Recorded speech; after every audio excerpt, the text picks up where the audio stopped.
Je souhaite la bienvenue aujourd'hui donc à ce webinaire organisé au sein de la FIFIM.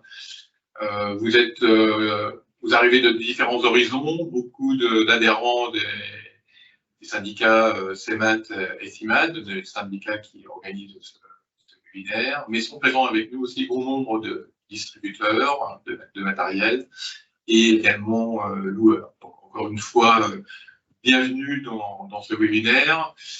Ce webinaire se passera d'une manière assez classique. Vous n'aurez pas l'occasion de pouvoir prendre la parole parce qu'effectivement, vous êtes très, très nombreux. Nous vous proposons de pouvoir poser vos questions dans l'onglet questions-réponses et non pas dans le chat. Le chat, ça, vous pouvez vous en servir pour faire des petits commentaires, des bonjours à ceux que vous connaissez. Je précise également que ce webinaire est enregistré et qu'il sera à votre disposition pour le revoir par la suite. Donc, dans ce webinaire, il se passera en 3 temps. Un premier temps où je vous présenterai notre fédération très rapidement, notre fédération qui nous sommes, parce que peut-être que vous n'êtes pas tous informés de qui nous sommes réellement. Dans un deuxième temps, on vous présentera le périmètre de ce suramortissement. Et dans un troisième temps, on vous détaillera donc le détail de ce dispositif et également avec des cas pratiques. Dans le déroulé de ce webinaire, on vous propose de pouvoir répondre aux questions à chaque fin d'intervention. Donc en 3 temps, pour aller répondre des questions, si vous avez des questions éventuelles sur notre organisation, de pouvoir répondre à vos questions, on les prendra au fil de l'eau sur le périmètre et un dernier temps sur tout ce qui est donc le détail du dispositif. On essaiera dans le temps qui nous a imparti de répondre à toutes les questions. Si tant est qu'il y avait beaucoup trop de questions qu'on n'arrive pas à y répondre en le temps qui nous est imparti, nous ferions une synthèse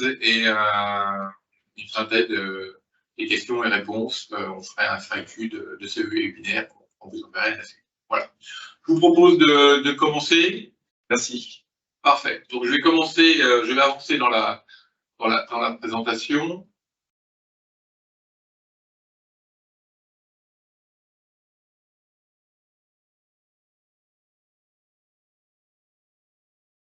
Voilà, donc aujourd'hui, vous l'avez déjà vu à l'écran, nous sommes 3 pour vous accueillir. Donc, pour ma part, donc, je suis Pascal Petitjean, je suis secrétaire général du CEMAD et du CIMAD, donc 2 syndicats de notre fédération. Laurent Puybaret, donc, qui est le responsable service technique, hygiène et sécurité de la fédération FIFIM, donc, vous présentera le périmètre. Et Laurence Mérieux, notre responsable service juridique et fiscal, elle reviendra sur le détail du dispositif. Donc très rapidement, la FIFIM, c'est quoi? Donc c'est la Fédération des entreprises internationales de la mécanique et de l'électronique, qui regroupe aujourd'hui 13 syndicats. 13 syndicats, comme vous le verrez, qui sont essentiellement tournés autour des secteurs de la mécanique et de l'électronique. C'est un peu plus de 400 entreprises représentées, 420 000 emplois directs ou indirects. Et vous avez là derrière les chiffres de ce que représente le poids de ce secteur, enfin de nos adhérents. 44 milliards de chiffre d'affaires et 4 milliards sur la réexportation et 9 milliards sur la fabrication. Donc, je vous le disais, 13 syndicats, 450 entreprises autour de deux secteurs, donc mécanique et électronique. Et sur la mécanique, les 2 syndicats qui ont souhaité organiser et vous donner cette information aujourd'hui, ce sont le CEMAT et le CIMAD, 2 syndicats qui sont intimement liés dans leur organisation. Alors la FIFIM, qu'est-ce que c'est? C'est donc la fédération qui accompagne les syndicats sectoriels. Et la mission de la FIFIM, au travers de ses experts et différents départements, c'est de pouvoir apporter une information au quotidien sur l'environnement des affaires sociales, la douane, le commerce international, l'environnement économique et circulaire, tout ce qui est fiscal, juridique. On édite également les statistiques des différents secteurs d'activité des syndicats. Et un dernier point, c'est la technique, hygiène et sécurité, qui est un point également important dans nos métiers. Voilà rapidement la FICIM. On restera à votre écoute pour vous donner plus d'informations si vous le souhaitez. Dernier point, donc les syndicats aujourd'hui qui vous reçoivent et qui vous invitent, donc le CEMAT. Le CEMAT, c'est le syndicat des fabricants de matériel de travaux publics, donc qui distribue en France, qui met sur le marché donc l'ensemble des matériels que vous distribuez ou louez les uns ou les autres. Le CIMAT, je vous le disais, un syndicat cousin, parce qu'il représente ce qu'on appelle les motoristes, mais c'est un syndicat un peu plus large qui représente les entreprises qui apportent des solutions de motorisation multi-énergie, parce que vous le savez, le monde change, et alternatives pour que ça puisse avoir un effet sur la décarbonation. Voilà. J'en ai fini pour la présentation générale de ce qu'est la FICIM et de ses syndicats, et nous allons rentrer maintenant dans le vif du sujet. Donc, pardon. Donc le contexte, oui, je voulais revenir sur le contexte. Pourquoi le suramortissement? Dans un contexte où on en entend parler, surtout en ce moment, mais la fin programmée de l'avantage fiscal sur le GNR, à horizon 2030, qui est donc imprimé dans la loi de finances 2024. Donc une suppression qui doit se faire en sifflet, ce qu'on appelle, avec une suppression linéaire sur cette année de l'avantage fiscal du GNR. Donc, derrière cette orientation de fiscalité sur le GNR, la profession, le CEMAT et les organisations professionnelles avec qui nous partageons ce sujet, nous avons effectivement fait un fort lobbying auprès des pouvoirs publics pour non seulement faire valoir notre voix, expliquer que la décarbonation, elle devra se faire pour accompagner cet arrêt de l'avantage fiscal avec une demande pressante pour obtenir des biocarburants, et également pouvoir accompagner avoir une aide à l'investissement, soit sous forme de bonus, et également sur la reconduction du dispositif de suramortissement pour accompagner des appareils qui sont plus coûteux à l'achat aujourd'hui. Donc, ce lobbying a été écouté, a été entendu, et dans le PLF 2024, donc le dispositif qui existait déjà auparavant a été reconduit à l'identique dans le PLF 2024, et c'est ce dispositif que nous allons vous présenter aujourd'hui. Alors, élément de contexte également, ce dispositif de suramortissement, c'est ce qu'on appelle, nous, un pied dans la porte. Il n'est pas suffisant, et d'ailleurs, vous êtes, je crois, très nombreux en tant que loueurs à être présents, et une des choses qui ne nous convient pas, c'est que les loueurs n'ont pas accès à ce dispositif. Et maintenant, les travaux que nous devons mener, bien sûr le CEMAT, mais aussi nos partenaires avec qui nous travaillons, notamment le DLR, Evolis, la Fédération française du bâtiment et la FNTP, c'est de pouvoir obtenir l'introduction dans ce dispositif, que les loueurs puissent y avoir accès. Ce sont les travaux que nous menons actuellement. Laurent, alors, donc maintenant que le contexte est fait, y a-t-il des questions, finalement? Alors, petite rectificatif. Alors, l'onglet Q&A ne serait pas actif, mais vous pouvez poser vos questions dans l'onglet Conversation. Je vous ai répondu, il n'y a pas de souci. Posez donc les questions par écrit dans l'onglet Conversation. Merci. Je n'en vois pas tout de suite pour toi, Pascal. Elles viendront peut-être au fil du temps. Alors, on va avancer. Et je vous propose donc de rentrer dans le périmètre du dispositif, puisque c'est un des points qui nécessite peut-être quelques éclaircissements pour être bien compris.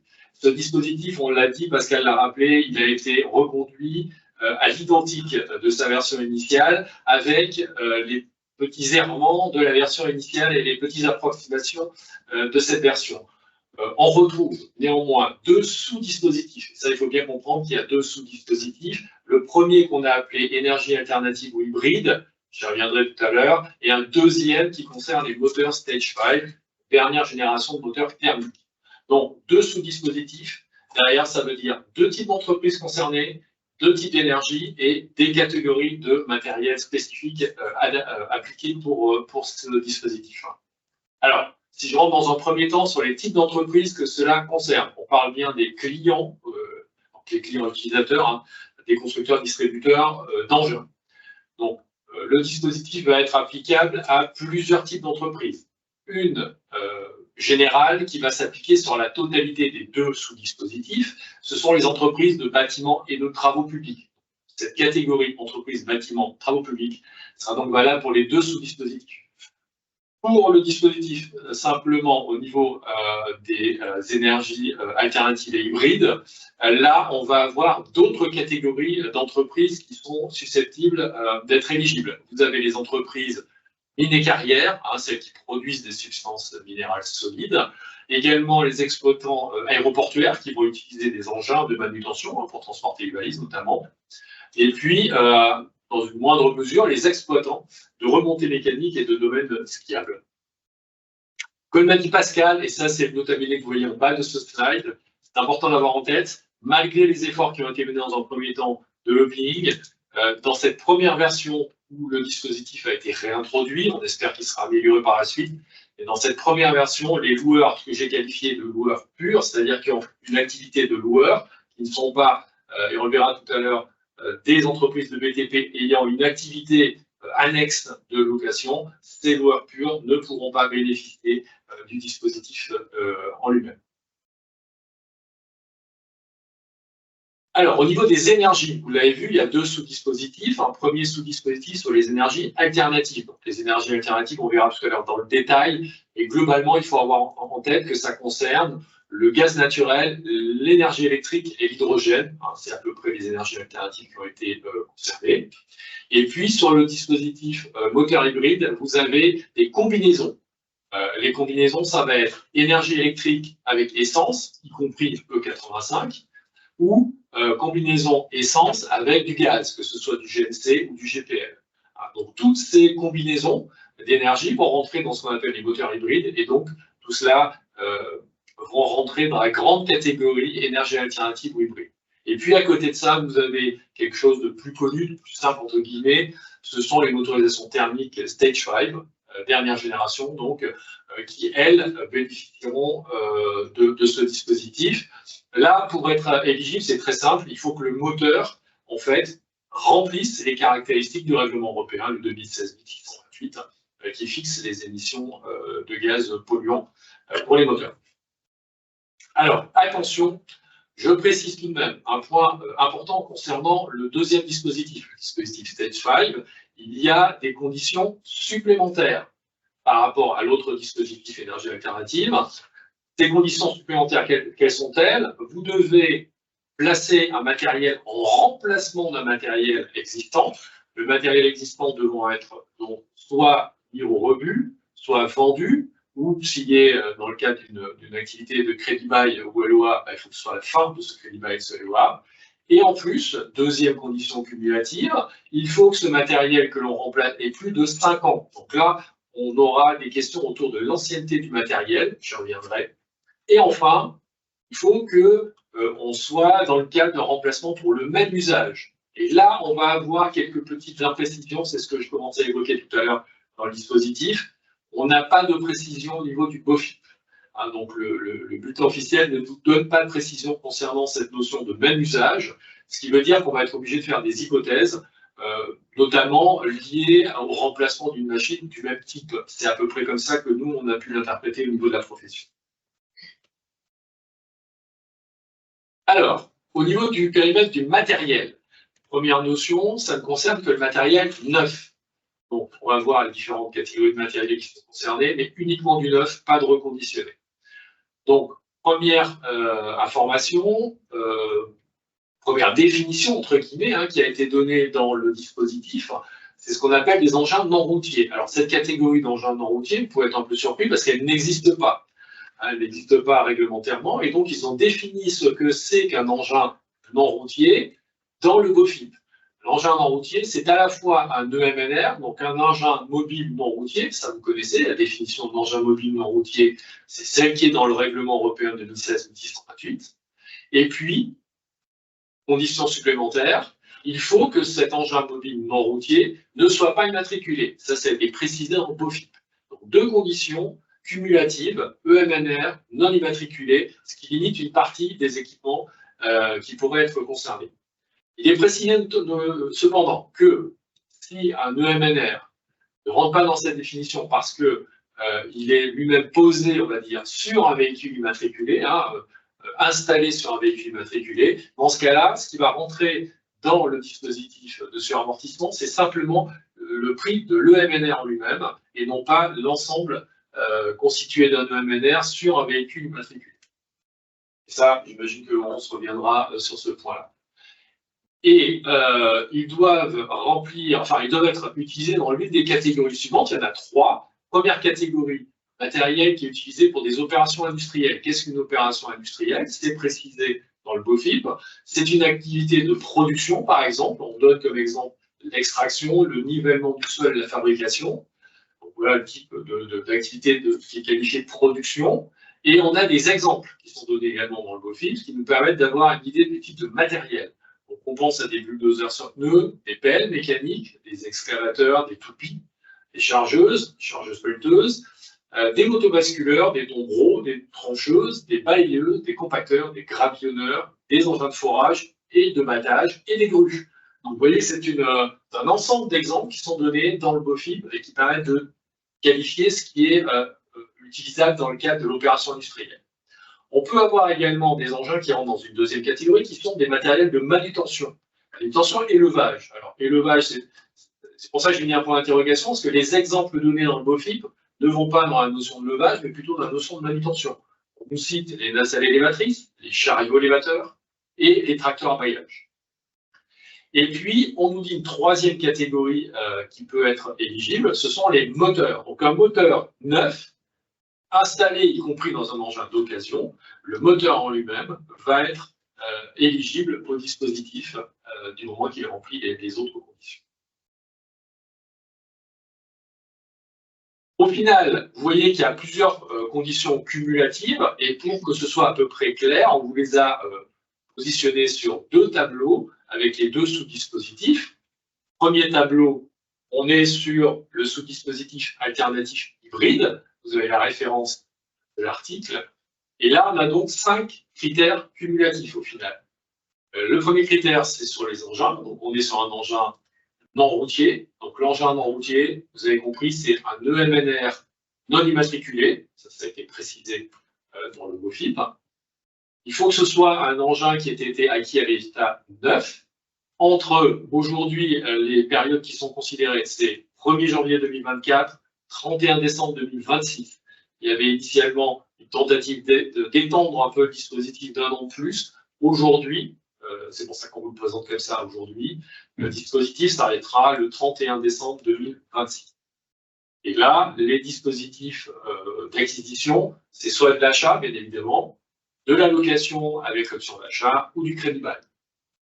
Le matériel, vous l'avez vu, 3 catégories. Matériel pour opération industrielle, matériel de manutention et levage, moteur, qui rentre dans les 2 autres catégories de matériel. Donc, je reviens sur la notion de levage, qui n'est pas véritablement donc indiquée dans l'article du Code des impôts, mais simplement indiquée dans le BOFIP.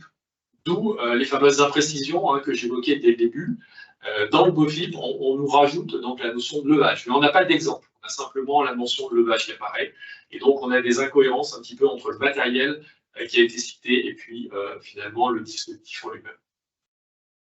Au niveau des carburants, on a donc carburant alternatif ou hybride autorisé. Donc, dedans, vous l'avez noté, du GNC, donc du gaz GNC, énergie électrique, hydrogène ou des combinaisons, puisqu'on va sur de l'hybride, les combinaisons essence électrique. Quand je parle d'essence, je pense également au superéthanol, ou des combinaisons essence avec du gaz, que ce soit du GNC ou du GPL. Et enfin, les entreprises visées, on va être sur 4 catégories d'entreprises, principalement les entreprises de bâtiments et travaux publics. Donc celles-ci, elles sont valables sur les 2 dispositifs. Les entreprises de substances minérales, donc mines et carrières, les exploitants d'aéroports et les exploitants de remontées mécaniques qui entrent également dedans.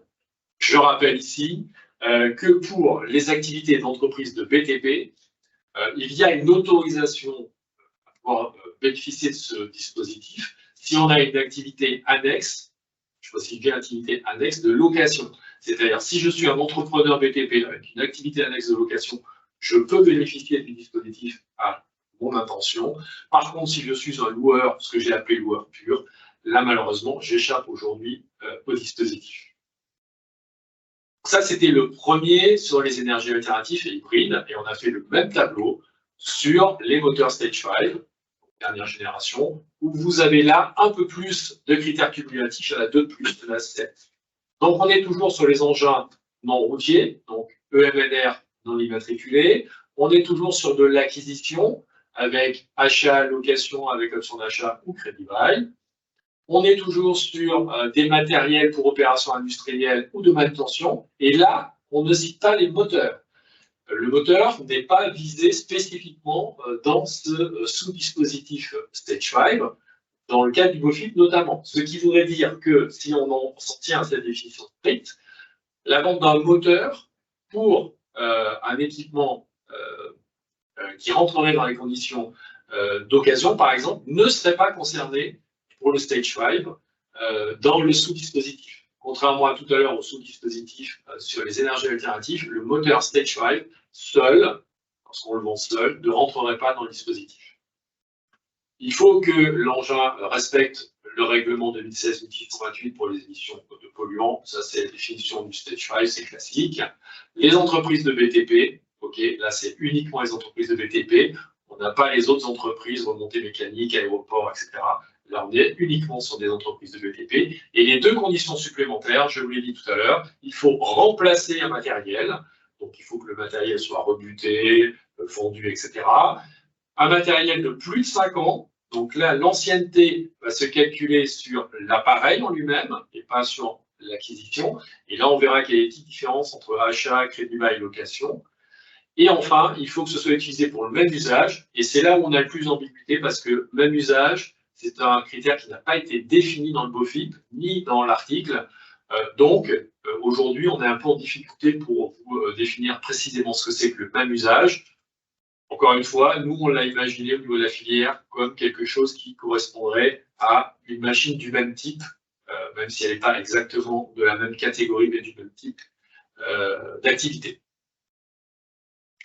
Voilà pour cette partie-là, périmètre, et alors, on va prendre les quelques questions éventuellement. Il y en a pas mal. Allons-y. Oui, il y en a quelques-unes qu'on va pouvoir... oui, sur lesquelles on a déjà des réponses, ça arrive après. Et on le reprend dans l'ordre, Laurent. C'est sur le rétrofit, c'est ce que les dispositifs couvrent les machines sur rétrofit. Alors, pour le rétrofit, ça va être compliqué parce que soit vous êtes sur un rétrofit Stage 5 avec un moteur Stage 5 qui vient arriver dans une machine d'occasion, je viens d'y répondre. En fait, là, on ne pourrait pas bénéficier du dispositif. Pour les autres moteurs dits alternatifs, énergie alternative, oui, on va pouvoir faire bénéficier la partie moteur, simplement la partie moteur dans le dispositif de ce amortissement pour les énergies alternatives. Ensuite, une question sur le règlement de minimisme. On dit ça, tu nous viendras plus précisément. On revient également, je pense que c'est toi qui reviens dessus, on nous pose la question, est-ce que la loi a été décrétée, donc applicable? Donc oui, tout à fait. Donc effectivement, la loi est applicable à partir du 1er janvier, je l'ai bien précisé, pour toutes les notions d'achat, enfin d'acquisition, pardon, d'acquisition à partir du 1er janvier 2024 jusqu'au 31/12/2026. La loi finance publiée le 29 décembre, donc effectivement applicable depuis le 1er janvier. Et comme ça a été mentionné préalablement, effectivement, l'amendement initial, la loi de finances prévoyait que ce dispositif puisse fonctionner jusqu'au 31 décembre 2027, mais pour des questions de bonne gestion des deniers publics, ça a été ramené à 2026, sachant que ce dispositif qui est réactivé était effectivement en vigueur jusqu'à fin 2024. Fin 2022, donc plusieurs années. Ça y est 2 ans en fait, où on n'a pas pu bénéficier. Voilà, il y a une question sur la date d'acquisition, mais je pense que tu reviens dessus après. On est d'accord. Une question assez pointue sur les solutions hybrides plus HVO qui ne seraient pas retenues dans le dispositif. Oui, alors c'est ça. En fait, le dispositif, comme j'ai dit tout à l'heure, en fait, il a été copié-collé de l'ancien dispositif qui était en vigueur sur 2022. Donc c'est vrai que les technologies qui sont évoquées sont celles de l'époque. Donc typiquement, le HVO n'était pas dans le scope à l'époque jusqu'en fin 2022. Et donc aujourd'hui, comme on a un simple copier-coller du dispositif, ils n'apparaissent pas de façon explicite dans énergie alternative. Et donc, excusez-moi, je te pose la question, c'est est-ce qu'on peut le demander? Donc, puis, on va mettre ça effectivement dans notre to-do list et on va effectivement faire cette demande. Et donc, il y a aussi une demande d'une entreprise qui a une activité loueur, mais qui a également une activité annexe de carrière et qui demande si elle peut bénéficier de ça dans son activité annexe. Alors, tu reviens aussi dans le principe général, moi je vais répondre et après Laurence précisera. Dans le principe général, on l'a dit, le dispositif peut être ouvert à des entreprises de bâtiments de travaux publics qui ont une activité de location à côté. Je n'ai pas en tête qui est l'activité mine et carrière. Pour moi, c'est uniquement bâtiment, travaux publics et activité de location à côté, si c'est de l'activité annexe. Mais là, je sais que Laurence va y revenir plus en détail. Et effectivement, il y avait une question sur l'activité d'exploitation de carrière, s'ils étaient dans le dispositif. L'exploitation de carrière, vous l'avez vu, c'est dans le dispositif énergie alternative ou hybride, hein, et pas pour le Stage 5, donc dans le sous-dispositif uniquement énergie alternative et hybride. Ce dispositif est ouvert à 4 catégories d'entreprises, dont les mines et carrières. On a une question également qui est sur le dispositif. Fonctionne-t-il en cas de renouvellement d'un matériel de plus de 5 ans déjà Stage 5? Oui, il n'y a pas de critères de génération de moteur. En fait, on vous demande simplement de remplacer une machine existante de plus de 5 ans en termes d'ancienneté par un moteur Stage 5. Pour le sous-dispositif moteur Stage 5, il n'y a pas de critères, donc vous pouvez très bien remplacer un Stage 5 par un Stage 5. Oui, ça aurait l'effet pervers de pénaliser des personnes qui ont déjà un moteur Stage 5. Dans le cas d'un rétrofit électrique d'un engin, seul le moteur est concerné par le dispositif. Oui, ça on l'a déjà répondu. Il y a une question, c'est si on veut acheter un matériel sans remplacement, peut-on en bénéficier? Ça, c'est pareil que Alors on l'a dit, ça dépend si vous êtes dans le dispositif énergie alternative ou si vous êtes dans le dispositif Stage 5. Si vous êtes dans Stage 5, non, il faut absolument avoir les 2 critères cumulatifs supplémentaires que sont le remplacement d'un engin de plus de 5 ans du même usage. Si vous êtes sur énergie alternative, là, vous n'avez pas ces critères supplémentaires, donc vous pouvez vendre une machine sans remplacement. Donc, il y a pas mal de questions. Hein. Oui. Alors, peut-être pour faire ça, comme on l'a dit, FAQ, mais rapidement. Parce que, voilà, on va peut-être pas pouvoir répondre à toutes les questions si je veux laisser le temps à Laurence de développer le dispositif et les cas d'usage qu'elle a prévus. Donc, l'idée, c'est que toutes les questions que vous posez à travers le chat vont être reprises et on va formaliser ça sous forme d'un écrit avec des réponses. Oui, on a des questions notamment sur les entreprises de BTP, code NAF, etc. Donc, ça, je pense que c'est des choses on le fera par écrit, ça. Sachant qu'effectivement, ça va être ça peut-être le code NAF. Quand on parlait tout à l'heure d'activité de loueur, d'activité annexe par rapport à l'activité principale, c'est effectivement ce qui n'est pas dans le code NAF qui définit, ou APE qui définit l'activité principale de l'entreprise. Donc, le plan de présentation, effectivement, on vous le fera passer. Et donc, oui, on va revenir sur les deux. Donc, la présentation, si vous voyez, il y a eu cette demande, bien entendu, et sur les montants sur amortissement, on va revenir dessus également. Voilà. C'est la suite. Donc, on va, si vous le, enfin, on va vous proposer de continuer, et suivant le temps qui nous sera imparti, on reprendra encore des questions, bien entendu. Voilà, tout à fait. Et les questions auxquelles il n'aura pas été répondu et qui seront dans le chat, effectivement, font l'objet d'un FAQ. Alors, on a défini le périmètre de ce dispositif, mais il est important avant toute chose ne serait-ce que pour un argumentaire commercial, de comprendre ce que c'est que le suramortissement fiscal. Pour ça, je fais une petite aparté sur l'amortissement comptable, parce que le terme suramortissement fiscal est un terme qui est un petit peu impropre. C'est-à-dire que l'amortissement pour l'acquisition de ce type d'engin, en fonction des types de biens qu'une entreprise va acquérir, il y a, donc ces acquisitions figurent dans l'actif de la société, ce qu'on appelle l'actif immobilisé. Donc c'est tous les outils, en fait, tous les outils de travail de l'entreprise qui sont inscrits à son bilan et avec leur valeur d'acquisition. Et chaque année, on fait ce qu'on appelle une dotation d'amortissement, c'est-à-dire qu'on va tenir compte de la perte de valeur du bien chaque année tout au long de la durée de vie du produit, enfin, du bien. Donc le plan comptable général, lui, va vous donner des indications sur la durée de cet amortissement. Donc ça peut être de 3 à 10 ans, en fonction des types de biens. Et si on prend l'exemple de type de machine, ce sera vraisemblablement 5 ans. Ça signifie que si vous avez une machine qui est acquise à 100 000 € et que vous avez un amortissement sur 5 ans, la valeur va être réduite d'année en année. Si c'est un amortissement linéaire, ce sera progressif, 100 la première année, 80, 60, 40, etc. Jusqu'à ce que la valeur résiduelle soit zéro, que la valeur nette comptable dans les comptes, dans les livres de la société, soit zéro. Ça, c'est l'amortissement comptable classique. L'intérêt, c'est qu'effectivement, ça va venir en déduction, donc c'est une charge, ça va venir en déduction du résultat, et donc ça va réduire le résultat imposable et donc l'imposition. Donc l'amortissement, on vous donnera les slides, l'amortissement peut être linéaire. C'est plutôt ce qui nous intéresse parce que le dispositif dont on parle aujourd'hui, lui, est linéaire également. Mais vous avez également dans l'amortissement comptable des dispositifs d'amortissement dégressif. Vous avez un amortissement plus important au début, plus faible ensuite, ou bien variable. Donc ça, c'est important pour comprendre déjà la notion. Donc l'amortissement, le suramortissement fiscal, en réalité, ça n'est pas un amortissement parce que ce n'est pas quelque chose qui va être déduit comptablement, inscrit en comptabilité comme l'amortissement comptable. Donc c'est des déductions fiscales finalement exceptionnelles, extra-comptables. Vous l'indiquez ici, c'est une ligne spécifique déductions diverses dans les comptes, et ça permet néanmoins de venir imputer le résultat imposable pour réduire donc l'imposition. Donc important, on a défini le type les secteurs des entreprises qui peuvent bénéficier de ce dispositif, mais vous avez aussi une ou deux autres petites règles qui sont importantes d'avoir à l'esprit. Donc ça concerne les entreprises soumises à l'IS, impôt sur les sociétés, ou à l'IR, l'impôt sur le revenu, selon le régime normal. Donc là, bon, ça va concerner, je pense, la majorité d'entre vous, mais c'est quand même important de vous en assurer. Le deuxième point, ça a été évoqué dans le chat et on y reviendra plus tard, c'est que ça fait partie de ce qu'on considère comme étant des subventions d'État. Donc c'est soumis quand même au règlement européen sur les subventions d'État, sur lequel je reviendrai en fin de présentation.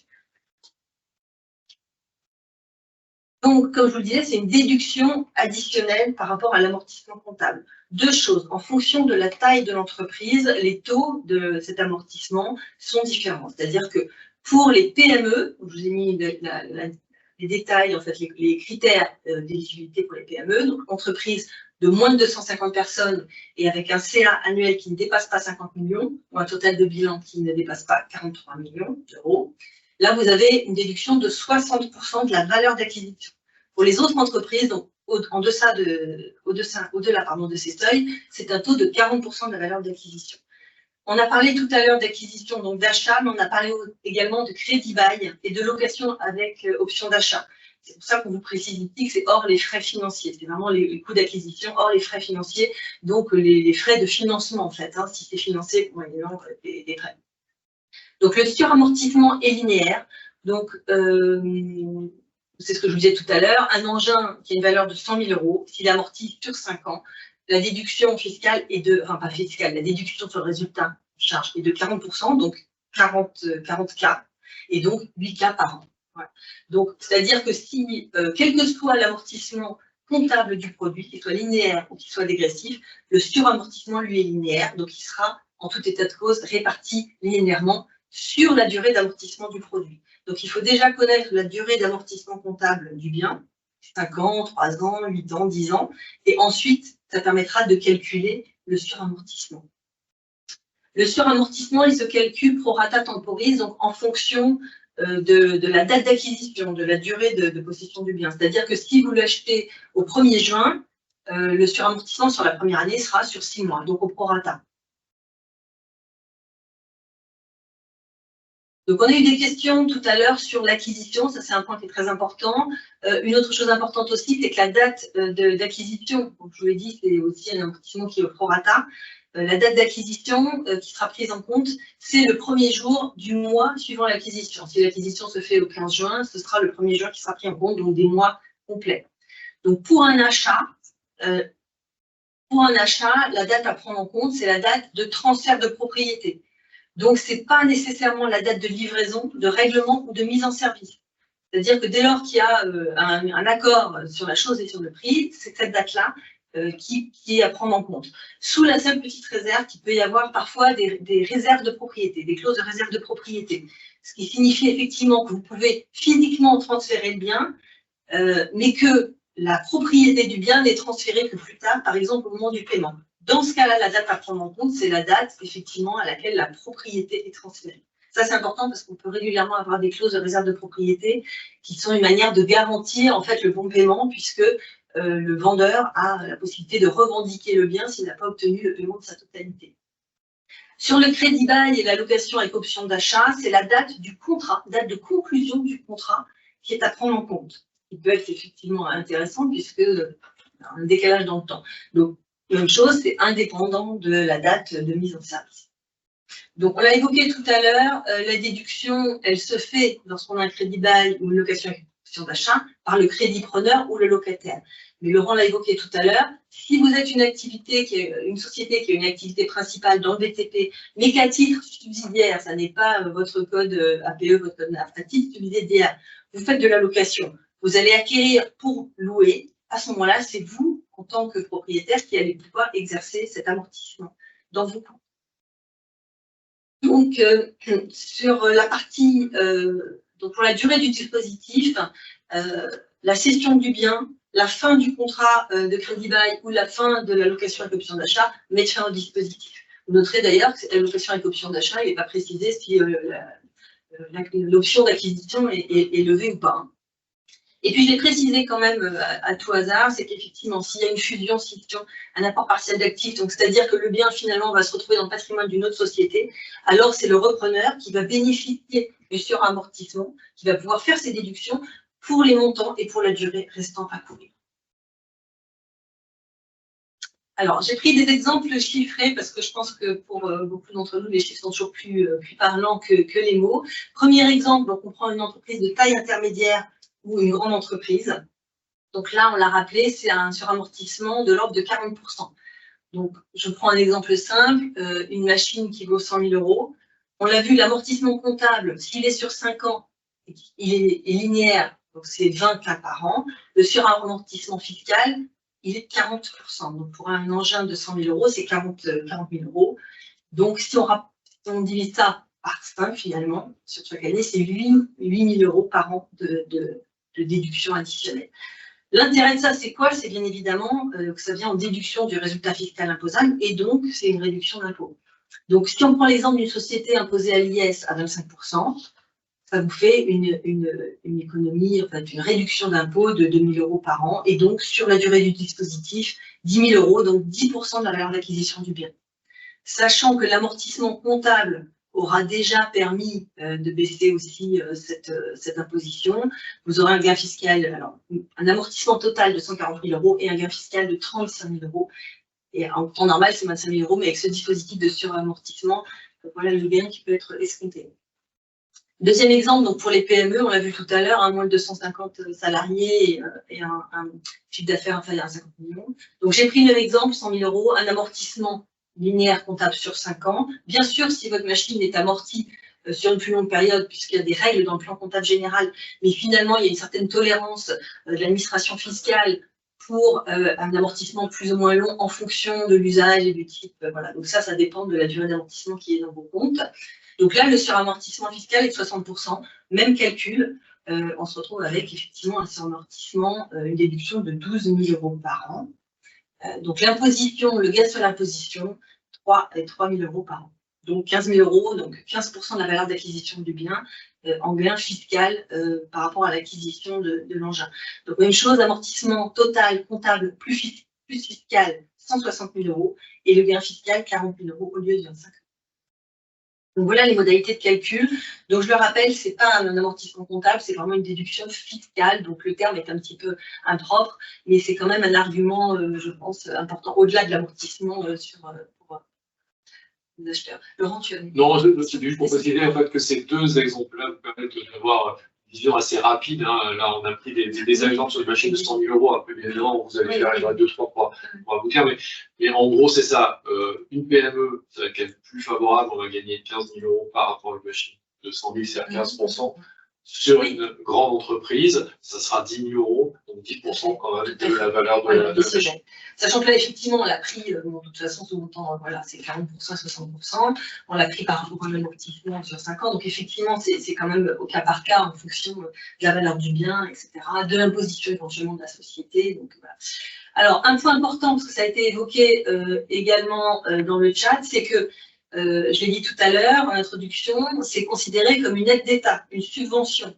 Donc, c'est soumis à ce qu'on appelle le règlement des minimis de l'Union européenne. Ce règlement, c'est quoi? C'est donc des règles qui qui vont régir un petit peu les aides d'État.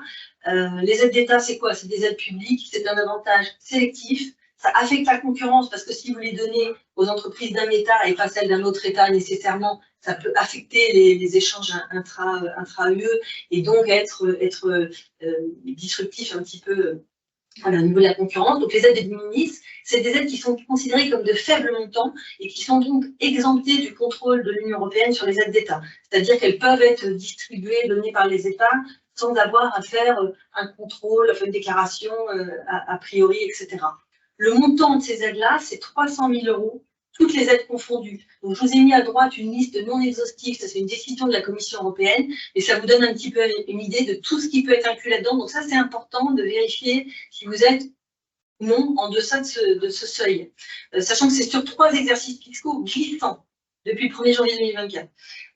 Donc, c'est-à-dire ça, ce seuil est 300 000 € depuis le 1er janvier 2024, et il était auparavant de 200 000 €. Donc, il y a une élévation de ce seuil. Néanmoins, c'est sur 3 exercices fiscaux glissants, il ne faut pas dépasser ce montant. Donc, vous l'avez là, une liste, donc c'est les subventions, exonération d'impôts et taxes, exonération de taxes parafiscales, garantie de prêt dans des conditions particulièrement favorables, donc ça peut être des PGE, des choses comme ça, fourniture de biens et de services à des conditions préférentielles. C'est très très large, cette liste n'est pas exhaustive, donc c'est important de garder à l'esprit quand même que vous êtes soumis à ça. D'autant que, précision importante, ce seuil il est applicable par ce que le règlement appelle une entreprise unique.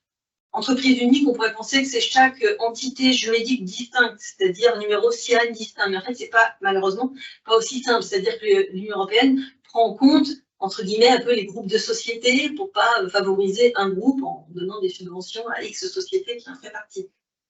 Donc, ça signifie que sont considérées comme des entreprises uniques, des entreprises qui entretiennent entre elles une des relations suivantes. Donc, c'est quand même, et c'est très proche de la définition du Code de commerce du contrôle des groupes de sociétés. Détention de la majorité des droits de vote, donc c'est des filiales à plus de 50%. Possibilité de nommer et révoquer les membres des organes de direction, conseil de surveillance, conseil d'administration, etc. Influence dominante en vertu d'un contrat ou des statuts. Donc ça pourrait être via des pactes d'actionnaires ou des choses comme ça. Donc on a vraiment la capacité de décider la politique finalement de sa filiale. Et contrôle seul de la majorité des droits de vote en vertu d'un accord avec d'autres associés. Donc cette chose, c'est des pactes d'actionnaires. Donc ce règlement-là, il est entré en vigueur le 1er janvier 2024, il remplace le précédent et il a effectivement porté le seuil de 200 à 300 000 €. Néanmoins, effectivement, quand on parle d'entreprise unique, ça vise un groupe de sociétés, donc il est important de bien s'assurer, connaître le montant des subventions auxquelles l'entreprise cliente ou bénéficiaire a droit ou dont elle bénéficie pour savoir si elle peut ou non rentrer dans ce dispositif.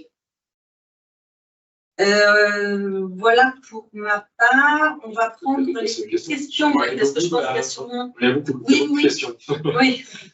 On va reprendre peut-être... où est-ce qu'on est alors, les questions, c'est au départ, c'est qu'on parlait des entreprises, de bien préciser le périmètre des PME. Est-ce que c'est les PME européennes qu'on reprend pour le compte de... Oui, alors là, c'est la loi de finances... alors, tu veux dire pour le règlement ou pour la question précise, c'est nous parlons bien des PME européennes, donc en prenant en compte les chiffres de groupe. Ah oui, si on parle du règlement des ministres, oui, c'est au niveau de... Voilà, c'est l'Union européenne. Voilà. Juste avant ça, peut-être une question sur plus basique, mais tu as répondu, je pense. Le montant du suramortissement est identique aux précédentes dispositifs. Oui, exactement. La seule chose qui a changé, c'est qu'effectivement, on est passé d'un dispositif qui était valable jusqu'au 31 décembre 2022 à un dispositif qui est réactivé du 1er janvier 2024 au 31 décembre 2026 dans les conditions strictement identiques. Et on l'a vu, y compris sur tout ce qui est autorisation, etc. Strictement identique. On vous a mis à la fin le texte. D'ailleurs, puisque c'est venu modifier le Code général des impôts, il est là, et en rouge, on vous a mis ce qui a été modifié. Donc, vous voyez, c'est simplement ces dates ici qu'on avait. Donc, c'était jusqu'au 31 décembre 2022, et aujourd'hui, voilà, c'est uniquement les dates qui ont été modifiées. Autre question sur les entreprises avec l'activité de location. Donc, on nous dit les entreprises avec une activité de location, donc, moi je rajoute annexe, oui, ont donc intérêt à ouvrir une activité de BTP pour suramortir l'intégralité de leur compte. Alors, à condition que l'activité de BTP devienne proéminente et que ça fasse, que ce soit l'objet social de votre société, que ce soit le code attribué. Donc c'est un changement qui est lourd, je ne suis pas nécessairement sûre que soit. Oui, voilà. je voudrais faire un commentaire sur le sujet. Comme j'ai dit en préambule, nous sommes conscients le Sénat et la FICI, mais également les autres organisations et notamment nos amis du DLR qui sont présents, parce que le SKRC nous écoute. Depuis le début, et même dans le premier dispositif, nous avions déposé déjà des amendements pour que le dispositif puisse être accessible aux loueurs, et ça nous paraît important, parce que l'allocation est un moyen effectivement important d'apporter du matériel sur le marché. Donc nous ne sommes pas satisfaits pleinement du dispositif. Nous sommes ravis et heureux qu'on ait pu être entendu et qu'il puisse être reconduit. On savait que c'était une première étape. Nous sommes en relation avec les pouvoirs publics et notamment avec un cabinet interministériel pour travailler sur l'accompagnement au sens large, pour accompagner la décarbonation. Donc, il y a le suramortissement et son amélioration, donc à intégrer les loueurs. Ça, c'est un point important. Mais aussi cette question des minimis. Donc, on sait que c'est un frein aussi important, que ce soit d'ailleurs des groupes de BTP ou des groupes de loueurs qui limiteraient d'une manière importante. Voilà. C'est aussi ce genre de choses qu'il faut qu'on arrive à pousser, à voir comment on peut, je ne vais pas passer au-dessus parce que c'est compliqué, mais de voir comment on peut adapter le dispositif au même titre qu'on souhaite pouvoir adapter le dispositif à toutes les professions du groupe du BTP, comme on pouvait en parler tout à l'heure. Voilà, donc il y a encore des travaux à mener qui sont en cours, qui vont prendre certainement un petit peu de temps, et également, on travaille également à d'autres dispositifs qui me paraissent utiles de mettre en place, de type bonus ou autre, un peu moins compliqué à mettre en place qu'un dispositif comptable. Voilà, je vais faire cette aparté. Je vais répondre finalement à une question qui était peu une réflexion qu'une question sur le cas des loueurs, parce que c'est pas juste pour les loueurs, c'est à pousser l'entreprise de travaux publics et bâtiments à acheter plutôt que de louer, ou alors faire des locations longue durée. En effet, hein, on est bien conscient de ça, et ça c'est dès le départ, on vous l'avait dit, hein, ça c'est une limite du dispositif qui a été repris à une extension de l'ancien dispositif. Hein. Une question plus technique pour toi, Laurence. 300 000 €, c'est bien le montant de l'IS en moins, point d'interrogation. C'est le montant des subventions diverses et variées que vous percevez. Sachant que ces subventions, ça peut, alors on avait la liste, je crois, ici, voilà, ça peut être des exonérations, des choses comme ça, mais ça, des subventions, ça peut être aussi des sommes qui vous sont versées pour faciliter une acquisition. Donc, effectivement, peut-être que ça passe en charge et donc en déduction, mais ce n'est pas un montant nécessairement strictement de déduction fiscale. Et ça répond à la réponse répond à une question de est-ce que les bonus, s'il y en avait, rentraient dans les minimis? Oui, bien sûr. Oui, voilà. C'est vraiment, la définition là est extrêmement large. Hein. Donc, c'est l'ensemble des aides que vous pouvez percevoir. Quand on dit d'État, c'est État au sens large, mais c'est effectivement peut-être aussi régional ou autre. D'État. Une question, on va peut-être pas suffisamment préciser, le suramortissement, donc du coup, dans ce dispositif de suramortissement, il est identique pour les énergies alternatives et pour le Stage 5. Tout à fait. Donc les deux sous-dispositifs qu'on a exposés en amont, c'est pour le périmètre. Une fois qu'on est rentré dans le périmètre, on a bien le même dispositif. Si on répond aux questions, et avec effectivement quelque chose de plus favorable. Alors, ensuite, on a une question, je crois qu'elle est arrivée sur les matériels tractés immatriculés. Rentrer dans le dispositif de suramortissement précédent à condition de bien dissocier le coût de l'engin en tant que tel du coût global du matériel tracté constitué de l'engin et kit routier. Cela serait-il possible dans le cas de ce nouveau dispositif? Alors, pour la question, on l'a un peu abordé, on le fera par écrit pour que ce soit bien précis. Je l'ai un peu abordé tout à l'heure. Lorsqu'on a la notion d'engin non routier, ça a été défini comme un EMNR non immatriculé. Par contre, il est précisé que si vous avez un équipement EMNR installé sur un véhicule, donc immatriculé lui-même, ce qui pouvait rentrer dans le dispositif, c'était l'enveloppe de prix pour l'acquisition de l'EMNR en lui-même. Donc je pense que ça répond à peu près à votre question. L'idée, c'est de ne pas prendre la globalité de l'EMNR plus le véhicule sur lequel il est installé, mais simplement le MNR en lui-même. En tout cas, on le reprécisera bien par écrit dans notre petit FAQ. Il y a un petit commentaire effectivement pour les loueurs, mais le risque de vous décevoir, si un jour les loueurs étaient mis en dispositif, ça non pas rétroactif, malheureusement, puisque je sais pas, c'est pour une activité. La question de la rétroactivité. D'une date. En règle générale, sur les dispositifs fiscaux et comptables, non, c'est pas rétroactif. Il y a une question sur l'IS en moins payé par l'entreprise. Oui, ça, on a déjà eu cette question, on l'a répondu, c'était sur la nature en fait des subventions, des déductions d'impôts, mais qui peuvent être aussi comme les bonus, etc., des versements reçus. Donc c'est pas 300 000 € IS. Ok, je crois qu'on est arrivé au bout de la liste là tout de suite. Alors, juste pour préciser, tu l'as déjà montré, mais peut-être on peut le remontrer sur les slides suivants. Vous avez donc le texte voilà, qui vous a été indiqué de façon exhaustive. Hein. Donc, vous avez l'article 39-10 F. Le grand 1, c'est effectivement le premier dispositif, et le deuxième, c'est le stage 5. Voilà, donc les deux sous-dispositifs sont bien identifiés, grand 1, grand 2. Les dates. Ensuite, en 3, bah, c'est... Enfin, bon, voilà, je te laisse. Donc voilà, ensuite vous avez effectivement la déduction, donc l'amortissement fiscal linéaire sur la durée normale d'utilisation des biens. C'est là que ça renvoie effectivement à l'amortissement comptable de la machine dans vos comptes. Voilà, par la cession. Et puis ensuite, c'était sur la location, frais financiers, etc. Donc là, vous avez le détail aussi sur tout ce qui est crédit bail, location avec option d'achat. Et alors, ce qu'on voulait également vous indiquer, voilà. On vous a mis ici dans les sources, donc l'article 43 de la loi de finances. Si vous allez sur cet article-là, vous aurez simplement, en fait, les modifications de date. Hein. Donc, en fait, cet article vient modifier le Code général des impôts et l'article qu'on vous a indiqué au-dessus, 39 FDCS. Vous avez ici le lien vers le BOFIP, donc le bulletin officiel des finances publiques, donc qui est la doctrine de l'administration fiscale sur les textes. Parce que vous l'avez vu, les textes sont parfois un peu abscons, donc il y a des doctrines administratives d'interprétation. C'est là-dessus notamment qu'on s'est appuyé avec Laurent pour commenter. Ce BOFIP, puisque c'est simplement des dates, il n'a pas été mis à jour, il n'y a pas eu de modification, donc c'est celui qui date de 2020. Est-ce qu'il y aura une mise à jour ou pas?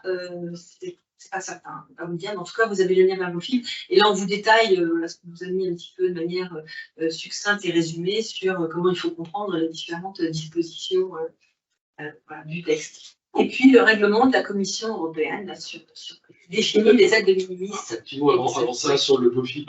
Donc vous l'avez vu, on s'en est beaucoup servi, notamment dans ma partie à moi sur la partie périmètre. Hein, c'est bien détaillé avec des exemples. Hein, et je vous ai pris de façon exhaustive les exemples qui sont cités dans le BOFIP. Donc on peut imaginer qu'à partir du moment où ils sont cités dans le BOFIP, ça fait quand même. Ça fait quoi? Alors c'est bon. C'est une responsable d'administration, mais effectivement, comme c'est la position d'administration fiscale et sa position, ça peut toujours être contesté, ça n'a pas force de loi. Hein, mais bon, c'est quand même la position d'administration.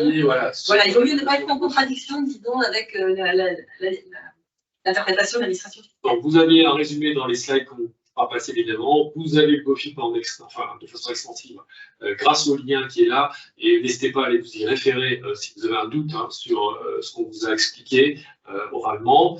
Et puis, donc, le règlement, tu disais, sur les ministres. On rajoutera peut-être, je suis en train de penser dans les sources, pour ceux que ça pourrait intéresser, le règlement 2016-1628 sur ce que c'est qu'un EMNR avec la définition. Donc, on le remettra dans les sources. Oui, et donc pour le BOFIP, n'attendez pas tout de suite une mise à jour, parce que comme vous pouvez le voir, déjà sur la première version, le BOFIP avait mis 6 mois à être édité, donc voilà. Et puis, je ne suis pas sûr qu'il y ait une mise à jour, étant donné que... Et puis, il y a une précision par rapport, qui est pour toi, sur la question qui était sur l'IS. J'essaie de la retrouver dans le film. Ouais, pour ceux qu'à présent, c'est déjà c'est ça. Non, c'est autre chose que tu veux dire. Clarifier ma question sur ça, c'est je comprends qu'une entreprise ne peut pas avoir une réduction d'IS de plus de 300K du fait du suramortissement. Alors, c'est pas du tout ça. C'est-à-dire que si l'entreprise unique, c'est-à-dire le groupe, finalement, on comprend que c'est des sociétés liées, c'est pas à 300 000 € au titre de ce dispositif de suramortissement fiscal. C'est au titre de l'ensemble des aides d'État que cette entreprise unique, pour l'appeler comme ça, perçoit. Si elle ne perçoit que cette aide-là, dans l'absolu, de manière théorique, oui, ça pourrait être jusqu'à 300 000 €. Mais bien évidemment, les groupes de sociétés, les sociétés perçoivent d'autres aides qui rentrent dans les subventions d'État que celles-ci. Donc, ce ne sera pas uniquement composé de ça. C'est 300 000 € au titre de l'ensemble des subventions et des aides d'État et des déductions, etc., qu'elles peuvent percevoir. Ensuite, j'ai une question plutôt que je pense pour moi. Quel document doit-on présenter officiellement pour attester de l'homologation Stage 5 en cas de contrôle? Là, c'est très simple, hein. Donc, je l'ai dit tout à l'heure, c'est le règlement européen 2016-1628. Donc, il faut simplement que la déclaration de conformité du produit fasse bien référence aux différentes réglementations européennes auxquelles le produit est soumis, et notamment la conformité à ce règlement 2016-1628. Donc, la déclaration de conformité permet de justifier cette homologation Stage 5 et qui permet ensuite, bien sûr, de pouvoir rentrer dans le dispositif. Donc, on a une dernière question aussi, effectivement, donc pas plus de 1,2, non, sur 1,2, ouais, 1,2, sur amortissement avec un IS. Alors, oui, alors c'est bon. Sur cette question de suramortissement, comme je le disais, en fait, de manière générale, je doute qu'une entreprise unique ou un groupe de sociétés ne bénéficie à titre de subvention d'État que du suramortissement. Mais si c'était le cas, que le plafond est à 300 000 euros d'aide, 300 000 euros, on a vu que c'est la déduction du résultat dans l'absolu. Si vous n'aviez que le suramortissement, vous déduisez 300 000 et donc c'est l'imposition, effectivement, à 25%, ce serait effectivement le cas. Mais je doute que ce soit la seule source de subventions étatiques dont bénéficie une société ou un groupe de sociétés. C'est extrêmement théorique.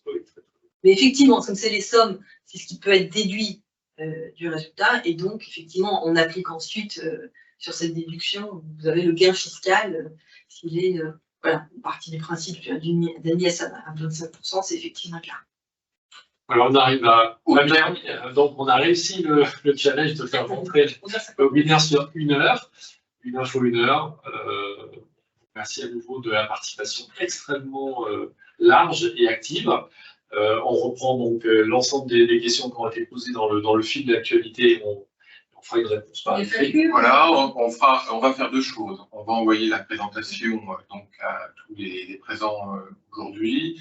Nous allons resynthétiser effectivement les questions FR, effectivement à FAQ que nous ferons partir également. Et bien sûr, s'il y avait des nouveautés, des avancées sur ça, eh bien, nous pourrions refaire un webinaire ou informer dans un premier temps nos adhérents, bien entendu, qui souvent reviennent vers vous, distributeurs et loueurs, pour vous informer de ça, ainsi que nos autres fédérations partenaires avec qui nous travaillons.